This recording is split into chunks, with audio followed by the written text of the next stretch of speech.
India के शहर आगरा में मुगल एम्पायर के आर्किटेक्ट्स का एक ऐसा शाहकार मौजूद है जिसको आज पूरी दुनिया ताजमहल के नाम से पहचानती है।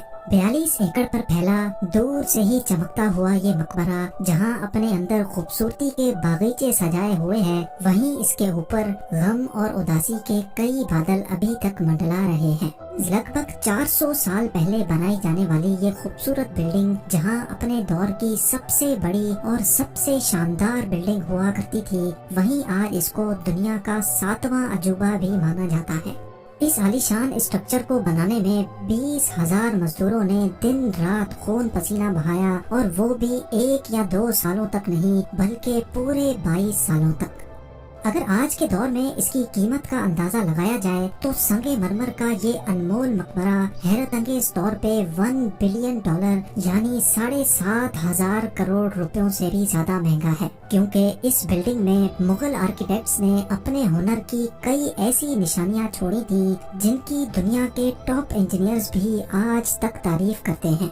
इस बिल्डिंग को ऐसे डिजाइन किया गया कि जब मेन गेट के पीछे से इसको देखा जाता है तो ये काफी बड़ी लगती है, लेकिन जैसे ही मेन गेट की तरफ बढ़ा जाता है तो ऑटोमेटिकली इसका साइज छोटा होता जाता है। दिमाग को चकरा देने वाली ये कोई पहली ट्रिक नहीं थी जो मुगल आर्किटेक्ट्स ने इस्तेमाल की हो। इसके गिर्द चारों मीनारों को बिल्कुल सीधा खड़ा नहीं किया गया, बल्कि ये मीनार बाहर की तरफ थोड़ा झुके हुए हैं, क्योंकि अगर इनको सीधा खड़ा किया जाता तो दूर से देखने पर ये अंदर की तरफ झुके हुए लगते, जैसा कि इन मस्जिदों में आप देख सकते हैं।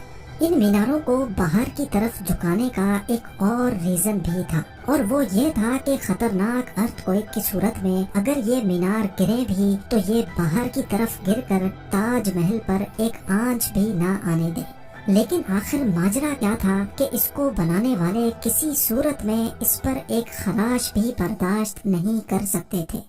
ताजमहल के वो कौन कौन से राज थे जिनको 400 साल पहले छुपाने की कोशिश की गई थी, और जब उस दौर में कंक्रीट या स्टील ही नहीं हुआ करता था तो आखिर इस आलीशान मकबरे और इस पर मौजूद 40 मीटर ऊंचे डोम को कैसे बनाया गया, ये सब और इससे भी ज्यादा आप जान सकेंगे आज की इस स्पेशल वीडियो में। नाजरीन, ये मामला स्टार्ट हुआ था सन 1607 में, जब इंडिया और पाकिस्तान के इस खित्ते में मुगल एम्पायर का होल्ड हुआ करता था। इस दिन मुगल शहंशाह का सबसे छोटा बेटा शहाबुद्दीन मोहम्मद खुर्रम 15 साल का हो चुका था, और उसी की सेलिब्रेशन के लिए आगरा फोर्ट में एक आलीशान पार्टी रखी गई थी। खुर्रम मुगल शहंशाह को सबसे ज्यादा अजीज था, इसी वजह से इसके हर जन्मदिन पर इसको हीरे जवाहरात और सोने से तोला जाता था, यानी जितना वजन शहजादे खुर्रम का होता था उतना ही खजाना इसके नाम कर दिया जाता था। लेकिन इस जन्मदिन पर कुछ और भी खास होने वाला था।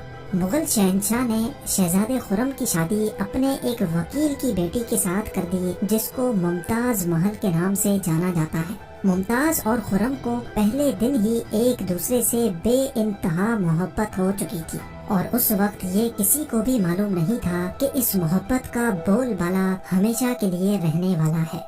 अगले 10 सालों तक शहजादे ने कई जंगें लड़ी और उनमें भरपूर कामयाबी भी हासिल की। इसी वजह से शहंशाह ने खुश होकर उनको शाहजहां के लक़ब से नवाजा, जिसका मतलब है दुनिया का बादशाह।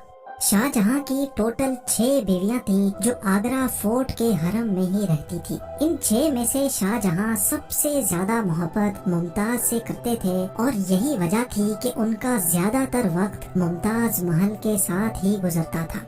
वक्त तेजी से गुजरता जा रहा था, और 4 सालों के बाद यानी 1621 में मुगल शहंशाह अचानक चल बसे।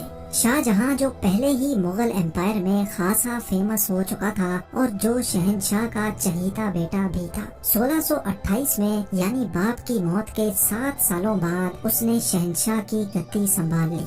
पूरी मुगलिया सल्तनत अपने नए शहंशाह से बेहद खुश नजर आती थी। ये वो पीरियड था जब मुगल एम्पायर अपने पूरे उरूज पर थी, यानी पूरे इंडिया पाकिस्तान के साथ साथ अफगानिस्तान के भी कई हिस्सों में मुगलिया सल्तनत का राज हुआ करता था। सारे फैसले शाहजहां खुद करता था, जबकि मुमताज महल पीछे रहकर शाहजहां को मशवरे दिया करती थी। لیکن کسی کو بھی اس بات کا علم نہیں تھا کہ یہ خوشیاں عنقریب ماتم میں بدلنے والی ہیں۔ گدی سنبھالے ابھی 1 ہی سال گزرا تھا کہ ایک بار پھر سے مغل امپائر کو دشمنوں کا سامنا کرنا پڑا۔ اگلے 2 سال جنگ چلتی رہی اور شاہ جہاں کو اس جنگ میں بھی بھرپور کامیابی نصیب ہوئی، لیکن شاہ جہاں ابھی اس کامیابی کا جشن مناتے کہ ان کو ایک افسوسناک خبر سے آگاہ کیا گیا۔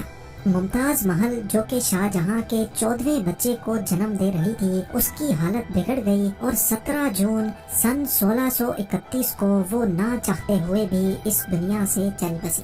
پوری مغلیہ سلطنت کا جشن دیکھتے ہی دیکھتے ماتم میں بدل گیا۔ یہ خبر جو شاہ جہاں پر آگ بن کر گری تھی، اس نے تو جیسے ان کی دنیا ہی ختم کر ڈالی۔ شاہ جہاں کی سب سے پہلی محبت اور ان کی سب سے عزیز بیوی ممتاز محل اس دنیا سے رخصت ہو چکی تھی۔ کہا جاتا ہے کہ اس غم کی پرچائی نے شاہ جہاں کو کالے اندھیروں میں دھکیل دیا تھا۔ اگلے 8 دنوں تک انہوں نے کچھ نہیں کھایا اور اگلے 2 سالوں تک نہ کوئی موسیقی سنی اور نہ ہی پرفیوم لگایا۔ ممتاز محل نے مرنے سے پہلے ایک آخری خواہش کی تھی۔ وہ چاہتی تھی کہ ان کی قبر دنیا کے سب سے خوبصورت مقبرے میں بنائی جائے۔ اس ٹاسک کو اور ممتاز محل کی آخری خواہش کو پورا کرنے کے لیے شاہ جہاں نے اپنی ساری دولت اور پوری زندگی وقف کرنے کا ارادہ کر لیا۔ ممتاز کے گزرنے کے 6 ماہ بعد یعنی 1632 میں ہی تاج محل کی کنسٹرکشن کا کام شروع کر دیا گیا۔ قریب 20,000 سے بھی زیادہ مزدور، پتھر تراش اور کاریگروں کو پوری سلطنت سے اکٹھا کیا گیا۔ لشکروں کے لشکر شاہ جہاں کے حکم پر آگرہ بلوا لیے گئے تھے۔ کیونکہ ممتاز کی قبر یمنا ریور کے برابر میں موجود تھی، اسی وجہ سے اس جگہ پر دنیا کی سب سے خوبصورت بلڈنگ بنانا کافی مشکل ٹاسک تھا۔ ریور کے کنارے زمین کافی سافٹ ہوتی ہے اور اگر یہاں کھدائی کا کام کیا گیا تو پانی کا بہاؤ تاج محل کی فاؤنڈیشن کو بھی نقصان پہنچا سکتا تھا۔ اس مسئلے سے نمٹنے کے لیے مغل انجینئرز نے یہاں سب سے پہلے زمین کے اندر کئی کنویں کھدوانا شروع کیے۔ مزدور یہ کنویں تب تک کھودتے رہتے جب تک خشک زمین نظر نہ آ جاتی تھی۔ ان کنووں کو پتھروں اور گارے سے بھرا گیا اور پھر اس کے اوپر پتھروں کے بڑے بڑے کالمز کھڑے کیے گئے۔ اس سارے کام کو انجام دینے کے لیے مزدوروں کے ساتھ ساتھ ہاتھیوں کی ایک بہت بڑی فوج کو بھی استعمال کیا گیا۔ مغل انجینئرز کی یہ ٹرک کام کر چکی تھی اور اب ایک ایسی مضبوط فاؤنڈیشن تیار تھی جو نرم زمین پر بھی فولاد بن کر کھڑی تھی۔ فاؤنڈیشن کے بعد اب باری تھی ایک ایسے بلڈنگ ڈیزائن کی جو آج سے پہلے کسی نے بھی نہ دیکھا ہو، ایک ایسا ڈیزائن جو پچھلے سارے ریکارڈ توڑ ڈالے۔ تاج محل کے ڈیزائن کا آئیڈیا شاہ جہاں نے اپنے باپ دادا کے مقبروں سے لیا تھا۔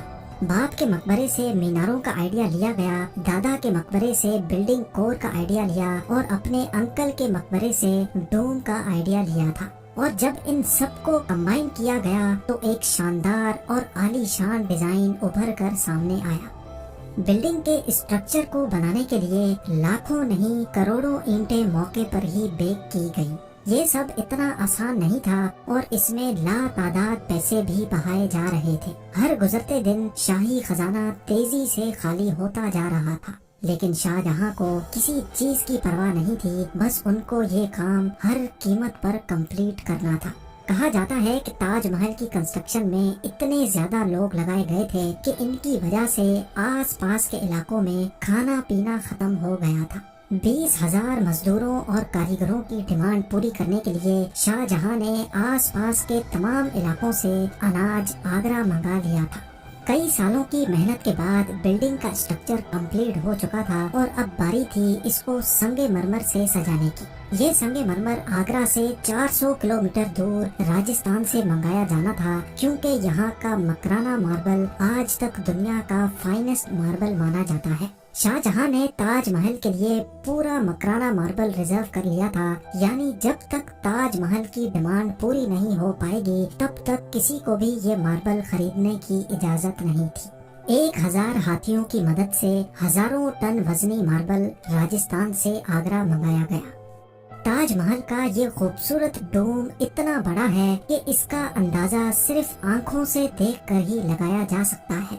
आजकल इस तरह के डोम बड़ी आसानी से स्टील स्ट्रक्चर पर बनाए जा सकते हैं, लेकिन 400 साल पहले 40 मीटर ऊंचे डोम को बनाने में उनके पास सिर्फ पत्थरों का ही सहारा था। इस डोम को बनाने में मुगल इंजीनियर्स ने जो स्ट्रेस कैलकुलेशन की थी, उसकी आज के इंजीनियर्स भी बहुत तारीफ करते हैं। ताजमहल की फिनिशिंग के लिए इसको पीट्रा डोरा या परचिनकारी से डेकोरेट किया जाना था। पीट्रा डोरा एक ऐसी कलाकारी को कहा जाता है जिसमें कीमती पत्थर को मार्बल के अंदर तराश कर लगाया जाता है। मार्बल को बड़ी महारत और बारीकी से कीमती पत्थर की शेप के हिसाब से तराशा जाता है और फिर उसमें पत्थर को ग्लू के जरिए चिपकाया जाता है। ताजमहल पर इस्तेमाल होने वाली ग्लू कोई आम ग्लू नहीं थी। काफी रिसर्च और लेबोरेटरी टेस्ट के बाद मालूम पड़ा कि ये ग्लू शीरा, लेमन जूस और संगे मरमर पाउडर को मिलाकर बनाई जाती थी। वही सेम ग्लू आज भी ताजमहल की रेनोवेशन के लिए इस्तेमाल की जाती है। ताजमहल की खास बातों में एक बात ये भी है कि ये दिन में 4 मर्तबा अपने रंग बदलता है। सूरज निकलने से पहले ये बिल्कुल ब्लैक शेड देता है। सूरज निकलने के बाद ये लाइट येलो और पिंक शेड देता है, जबकि दोपहर के वक्त ताजमहल की खूबसूरती का नया रुख देखने को मिलता है। नीले आसमान पर जैसे मोती चमक रहा हो और सनसेट के वक्त ये पूरी बिल्डिंग गोल्डन कलर की दिखाई देती है। पूरे 22 सालों के बाद सन 1654 में ताजमहल की कंस्ट्रक्शन का काम मुकम्मल कर लिया गया। शाहजहां अपनी बेगम की याद में दुनिया का सबसे खूबसूरत मकबरा बनाने में कामयाब हो चुका था। शाहजहां ने इस आलीशान इमारत का नाम अपनी पसंदीदा बीवी की याद में ही रखा। मुमताज महल से इसका नाम ताज महल रख दिया गया। हर साल शाहजहां मुमताज की बरसी पर यमुना रिवर के जरिए ताज महल पर जाया करते थे। ये ताज महल की ऐसी एंट्रेंस थी जिसको सिर्फ शाही खानदान के लिए ही बनाया गया था। इस एंट्रेंस की दीवारों पर दिलकश नक्काशी का काम किया गया था, जो शायद सिर्फ शाही आंखों के देखने के लिए ही किया गया था। शाहजहां का ये महंगा तरीन प्रोजेक्ट कंप्लीट तो हो चुका था, लेकिन इसने मुगलिया सल्तनत को तबाही के किनारे पर ला खड़ा किया। 4 सालों के बाद यानी 1658 में शाहजहां और मुमताज के अपने ही बेटे ने शाही तख्त उलट दिया और खुद मुगल एम्पायर का शहंशाह बन गया। शाहजहां जो पिछले 30 सालों से इस तख्त पर राज कर रहे थे, उसको कैदी बनाकर आगरा फोर्ट में ही बंद कर दिया गया।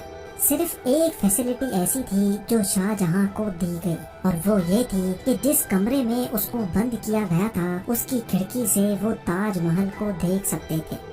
8 साल कैद में रहने के बाद 74 इयर्स की एज में शाहजहां भी इस दुनिया को अलविदा कर गए।